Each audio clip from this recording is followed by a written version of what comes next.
Pixar, Disney. Turning Red, Pixar's latest feature film, will premiere exclusively on Disney, the studio announced on Friday.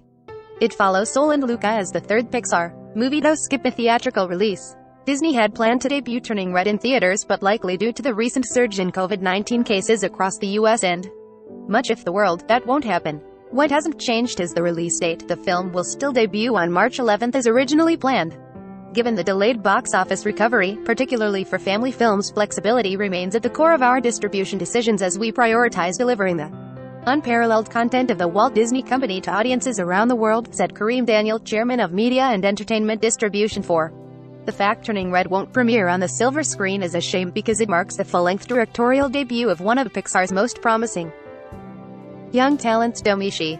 She won an Academy Award in 2019 for her work on the short film Bao, which was shown alongside Incredibles 2 in theaters. Like Bao, Turning Red is set in Xi's hometown of Toronto, Canada.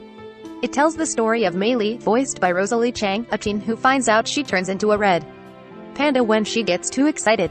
Naturally, all sorts of hijinks ensue as a result. Did we mention the fabulous Sandra Oh is also in the movie? Yeah, it will be great. The fact Turning Red won't have a theatrical run is likely to significantly affect its earning potential.